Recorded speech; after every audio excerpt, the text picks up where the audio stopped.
The Charlotte Ledger Podcast is a member of the Queen City Podcast Network.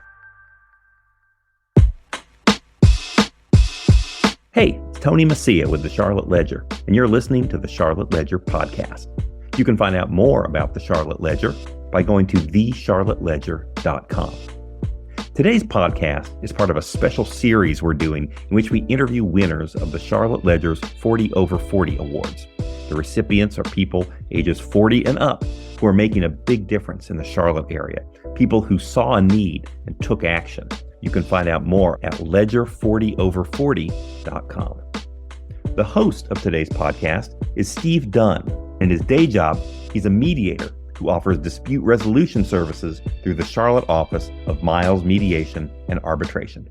Enjoy.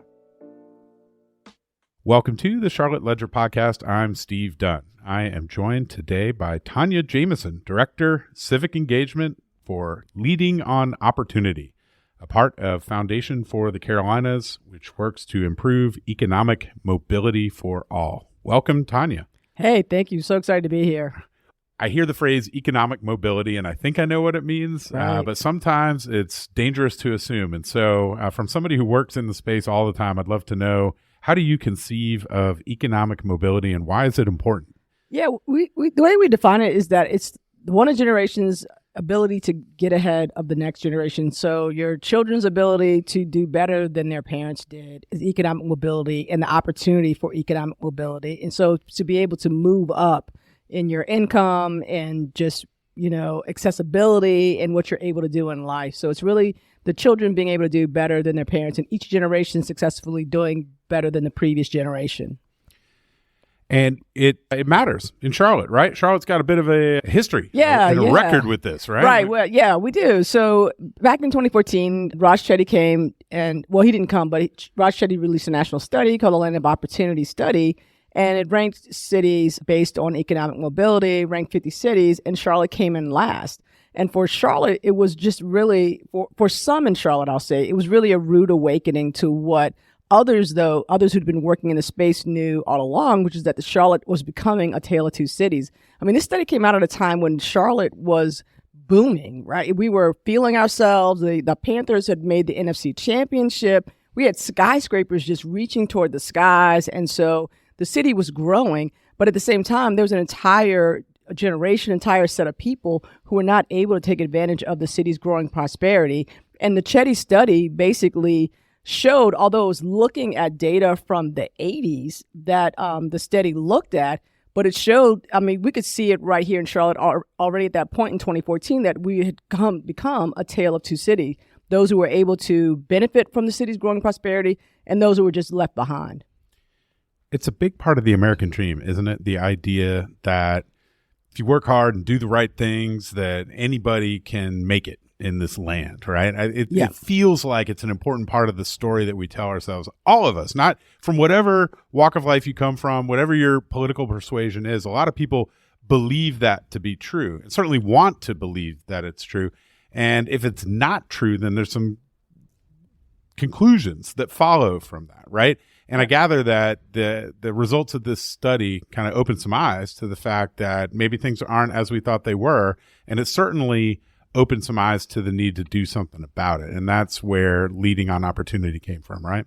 Right, exactly. And it's not even so much that it just opened the eyes for people, but what the study really did, and the following Opportunity Task Force report that the Leading on Opportunity organization put out, was that it was not for lack of trying that people weren't able to take advantage of that economic opportunity, but it was basically systemic with the barriers that were put in place, whether it was business practices, whether it was government policies, but there were things that had prevented people from being able to take advantage and really build on or create an American dream for themselves.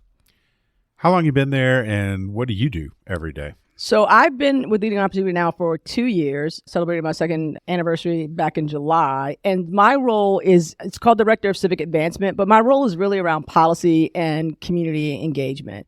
And so really the way that I approach my work is that, as I said before, policies have been put in place over decades that have created a disparity that we see. And it's going to take decades to undo that disparity. But one of the things is that we have to identify what are the policies that have been put in place. So my goal is to work with the community, people who are on the ground dealing with this every day, to find out what are the barriers that they face, what policies can address those barriers, and then elevate those barriers to get actually our business community to help advocate behind trying to change those barriers, change those policies that are preventing people from getting ahead. What are you seeing out there that's working, and what are you seeing out there that really needs to be working better? Right now, what I'm seeing out there that's working, there's really momentum we have here in Charlotte. And I talk about it all the time. People think I'm kind of hokey sometimes, because I'm really excited about the momentum we have here in Charlotte. The study came out now. It's been a little less than maybe 10 years ago that the study actually originally came out. The Land of Opportunity study came out.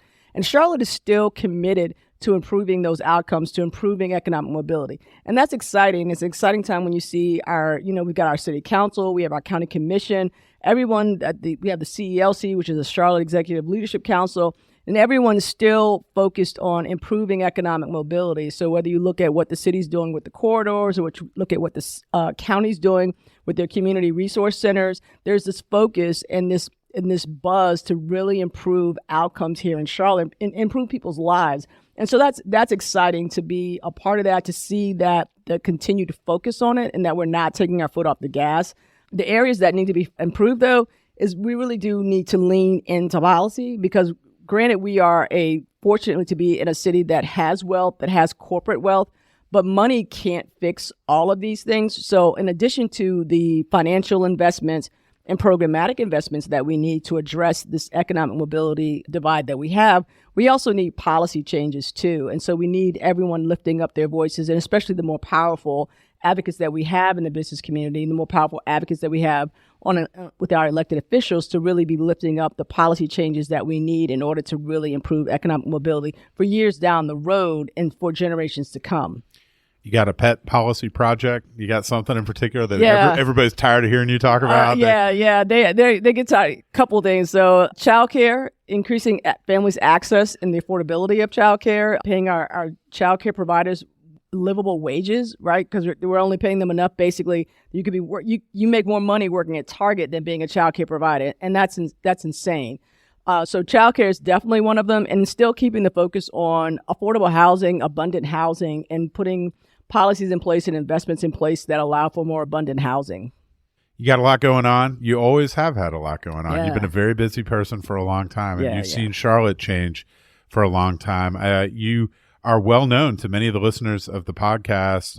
Over many years, you began your career in Charlotte as a reporter for the Charlotte Observer, I think starting in 1994. Yeah, correct. Was that your first job out of college? Yeah, look, man, I tell people all the time, right? So I grew up in Columbia, Maryland, and it's a planned community between Baltimore and D.C. So I tell people I grew up in Columbia, Maryland, but I adulted in Charlotte. So I thoroughly enjoyed becoming an adult, becoming a more responsible citizen right here in Charlotte. But it was my first job after I graduated from the University of Alabama.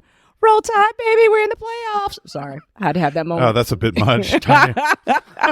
Tonya Jameson, if you didn't already know it, big Alabama fan. But you went to college in Alabama, and you come to Charlotte, you start working for the Observer, and you see Charlotte through an interesting lens at an interesting time. So you wrote about a lot over the years, but one of the beats that you had was Charlotte's nightlife, and your column Paid to Party, which is one of the best column names I think I've ever seen. Well, thank you. But at the same time, from 1994 to 2009, you're witnessing a lot of change in Charlotte, particularly through the lens of the city's social life, while simultaneously you're witnessing a real sea change in the media business and the advent and the of the internet and the popularization, the mainstreaming of the internet. And there you were right in the middle of it the whole time, while the city's changing, the media is changing, and you as a person are beginning to be an adult, right? And so there's a lot there. We could talk about all of it for a lot longer than we have today, but I just wonder what comes to mind as sort of your takeaways from all that madness. Yeah, it was a great time covering Paid to Party, and it gave me the kind of beat that allowed me to be able to take advantage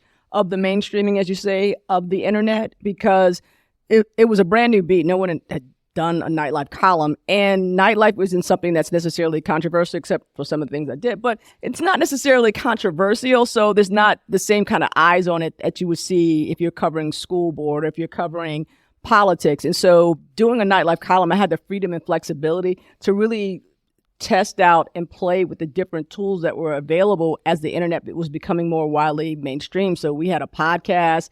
I started the Paid to Party Pics, and so they just gave me a little camera. This was before camera phones were really as prevalent, so they just gave me a little camera, and they're like, we want to see pictures of the stuff that you're seeing out there. And so I started pictures with that. I started the blog, and so I was just really able to take advantage. We launched Facebook and Twitter, came out of Paid to Party as well for us at The Observer, and so it was really a chance to just test out all of the tools that were becoming available with the mainstream of the internet. And then, as you've seen now, the paper's taken it to a whole other level with the various newsletters they put out and how they utilize it now. But it was just an exciting time to be doing that work.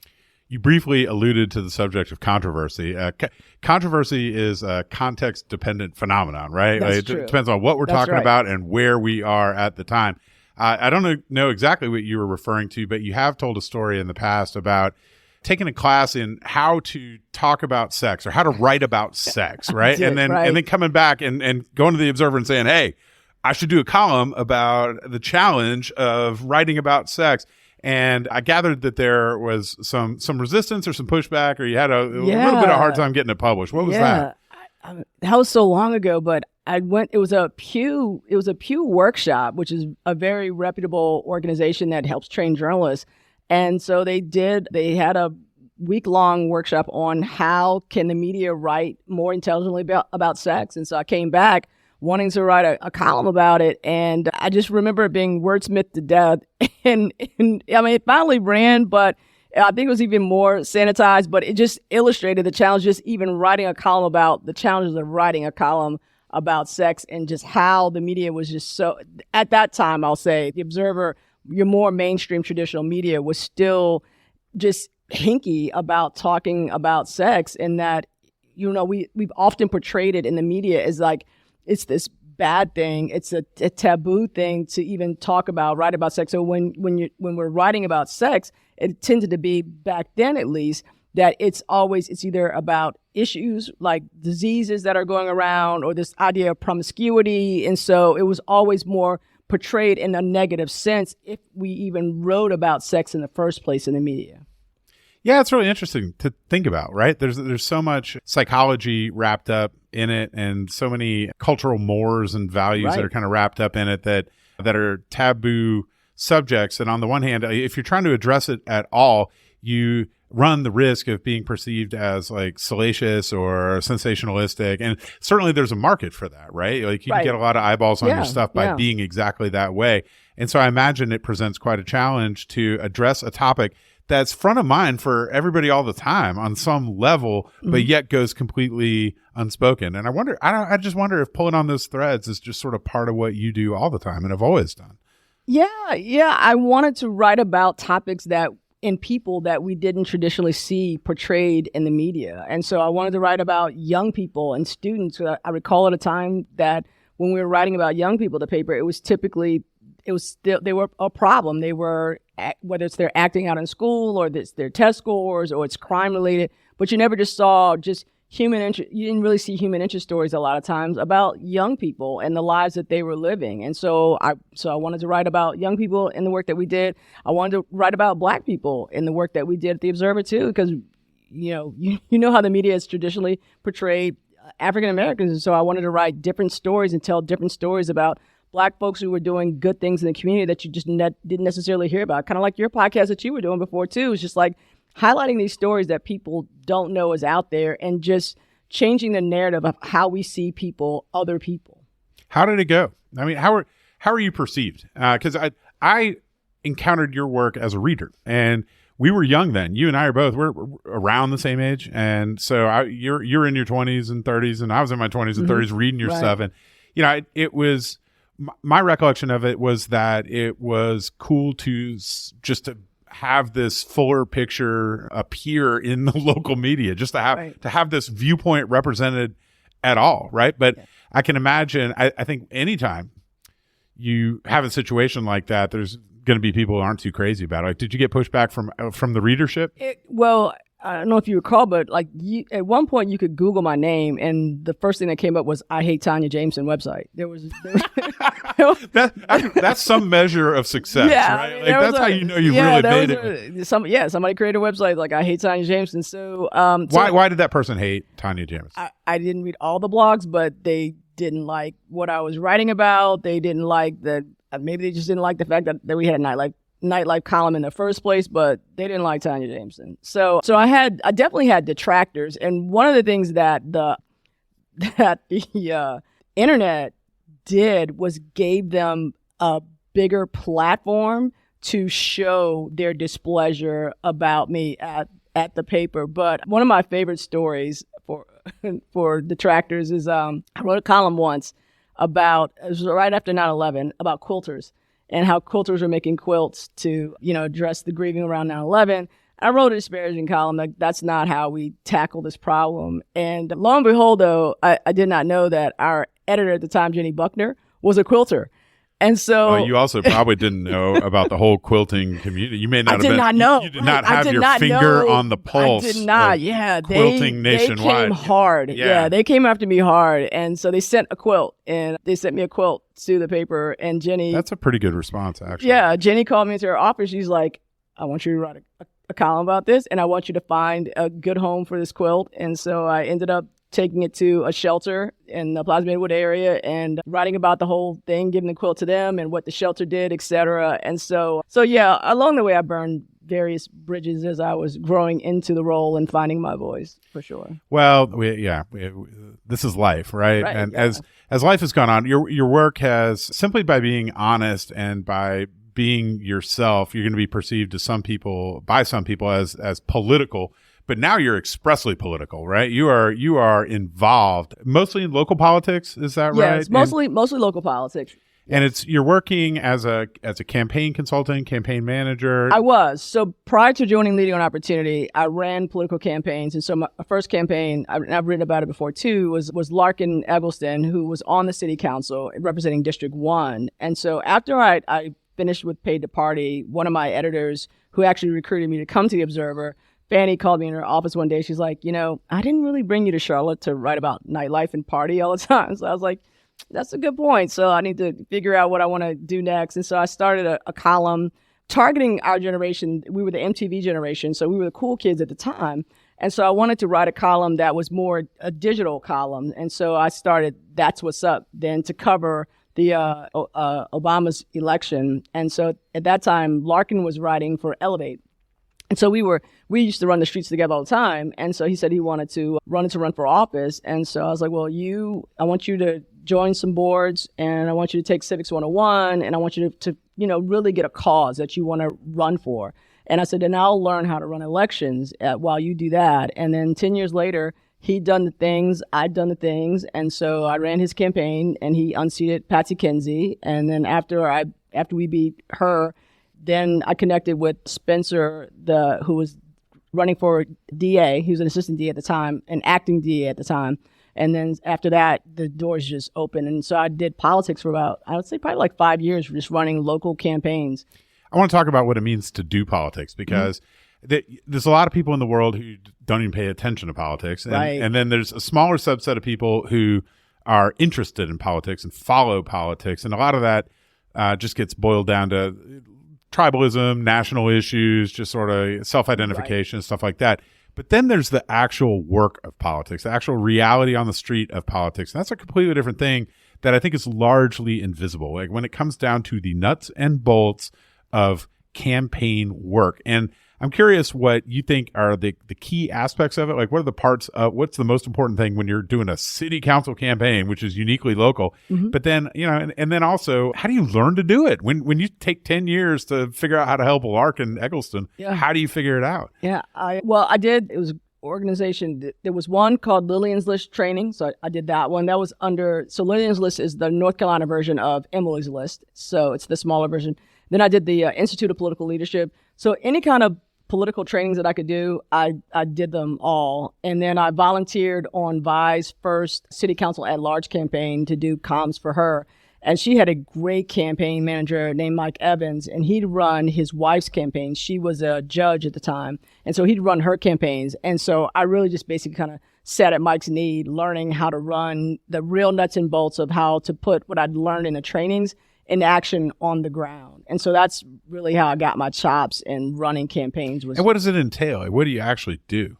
It's honestly, running a campaign is project management, but it's also understanding how to work with people and building a team. So like when I created my website for campaigns, I called myself the Nick Saban of campaigns, because Nick Saban, the coach of Alabama, he has a system and he knows how to build a team. So you plug and play in with his system and he wins consistently. And so that's what I'd been able to do as a campaign manager, is put the system in place and then find the people necessary, depending on the candidate that I was working with, to be able to win. And that's what we were able to do.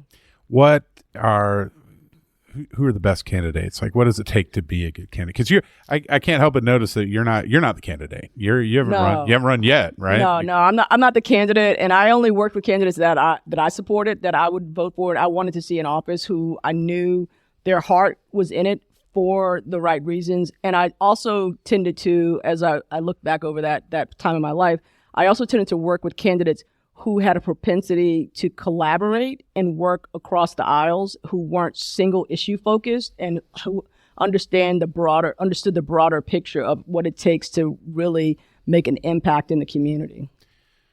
You are a person who doesn't just think about stuff and wish that the world were a certain way. You are the type of person who gets involved and takes action. And in addition to all of the things that we've talked about already, you're also a member of the Citizens Review Board, which hears complaints regarding allegations of misconduct by police officers. You like motorcycles, and so you don't just like motorcycles, you are a motorcycle instructor, right, for the Motorcycle Safety Foundation. And this, in many other ways, you're somebody who just turns your preferences and your beliefs into action in the world. And I wonder where that came from.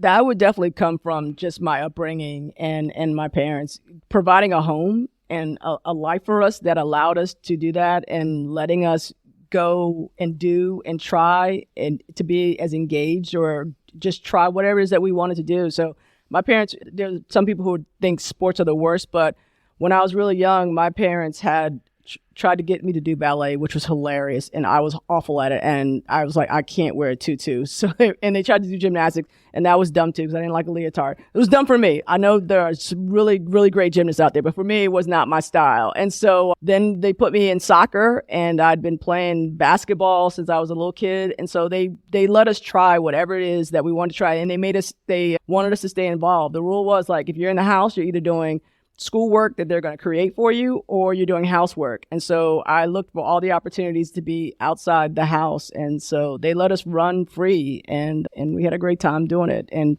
figuring life out.